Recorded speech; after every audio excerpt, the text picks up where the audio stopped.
A sabedoria foi criada antes de todas as coisas.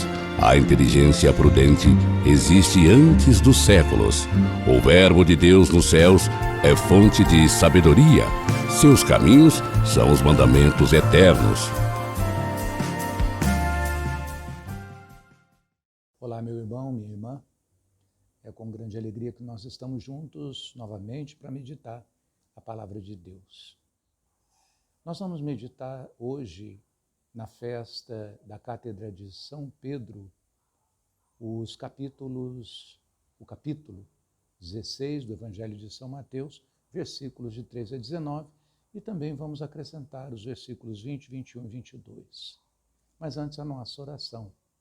Levanta-se Deus por intercessão da bem-aventurada e sempre Virgem Maria, de São Miguel Arcanjo e toda a milícia celeste. Que sejam dispersos seus inimigos e fujam da sua face todos os que vos odeiam. Em nome do Pai, do Filho e do Espírito Santo. Amém. Então a leitura de hoje se dá em função da festa da Cátedra de São Pedro. Vamos meditar pontos importantes dessa leitura de hoje e que o Espírito Santo nos ilumine, nos esclareça a respeito da vontade de Deus.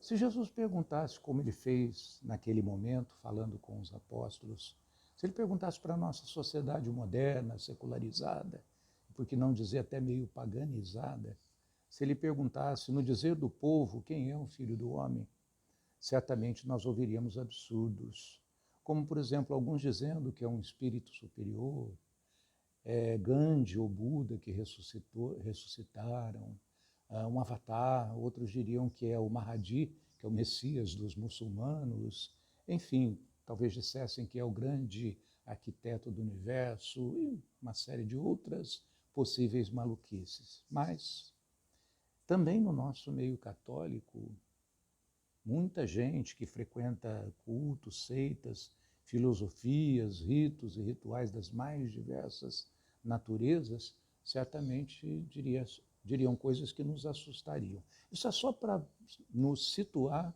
na importância de, apesar de imaginarmos que a nossa sociedade seja cristianizada, só para nos situar que tem muito a ser feito para que as pessoas conheçam de verdade nosso Senhor Jesus Cristo. Mas, enfim, Jesus se volta então para os discípulos e pergunta: e vocês? Quem vocês dizem que eu sou? E por isso a festa de hoje, a Cátedra de São Pedro, porque ele toma a frente com toda a segurança, ele diz: tu és o Cristo, Filho do Deus vivo. Uma profissão de fé. Até o falecido exorcista do Vaticano, o padre Gabriel Amorti, ele dizia que ninguém pode, nem carne nem sangue podem fazer uma proclamação assim, se não forem inspirados pela graça do Espírito Santo. Né? Então, realmente Pedro ali estava inspirado pelo alto, e por isso Jesus diz para ele: feliz é, Simão, filho de Jonas, porque não foi a carne nem o sangue que te revelou isso, mas o meu Pai que está nos céus. E daí Jesus institui o primado de Pedro, que comemoramos. Eu te declaro, tu és Pedro, e sobre essa pedra edificarei a minha igreja, e as portas do inferno não prevalecerão contra ela. Eu te darei as chaves do reino dos céus, tudo que ligares na terra será ligado nos céus, e tudo que desligares na terra será desligado nos céus. Pedro recebe do Filho de Deus um mandato e um poder que nenhum soberano nesse mundo possui ou jamais possuiu ou possuirá. Porque os poderosos desse mundo, a sua força, o seu império, a sua soberania, se limita a coisas terrenas, projetos terrenos, temporais, né, corruptíveis e passageiros. Mas ali Pedro recebe um poder que está acima desses poderes. Ele é atemporal, transcendental, né, e pode ligar e desligar as coisas no céu e na terra. Por isso, ao longo de toda a história da Igreja, os santos padres, sucessores de Pedro, têm se pronunciado, ligado e desligado, mas principalmente, positivamente, ligado coisas como cânones, prática litúrgica, organização eclesial, beatificações ou canonizações, sagrações e ordenações, ritos, exegese e escatologia, dogmas, bulas, encíclicas, sínodos e concílios também. É uma grande responsabilidade e também um grande poder. Bem, eu acrescentei esses versículos seguintes para nós compreendermos que Pedro não deixou de ser humano ao se tornar o primeiro Papa. Por isso Jesus o advertiu e antes de subir aos céus, ele pediu insistentemente o seu amor e a sua fidelidade, pois as leis divinas não poderão jamais ser modificadas, mesmo com todo o poder que Pedro recebeu. E se você lembrar esses versículos que são acrescidos aí na nossa reflexão de hoje, é quando Jesus começa a anunciar que ele iria para Jerusalém, ele iria sofrer e vir a falecer para depois ressuscitar, mas Pedro diz, olha, isso não deve acontecer. E aí Jesus adverte, olha, esse pensamento não vem de Deus, vem dos homens. Vá de retro, Satanás. E é muito importante nós entendermos esse momento. Por quê? Porque o mandamento, por exemplo, não matarás, inclusive os nascituros, no caso o aborto, ele não vai poder ser flexibilizado por nenhum mandato de autoridades públicas, autoridades temporais, ou mesmo necessidades da sociedade moderna. Não vai.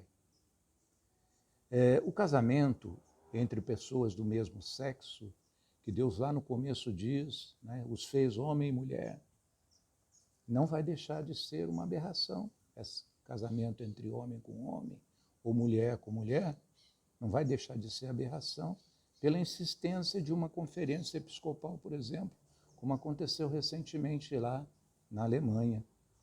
A Santa Igreja Católica não pode deixar a sua sagrada missão de anunciar a salvação de Cristo por sua morte no madeiro da cruz e a sua ressurreição, chamando os homens à conversão, para tornar-se aí uma ONG dedicada a causas ambientais, cultuando a natureza e empenhada em causas sociais.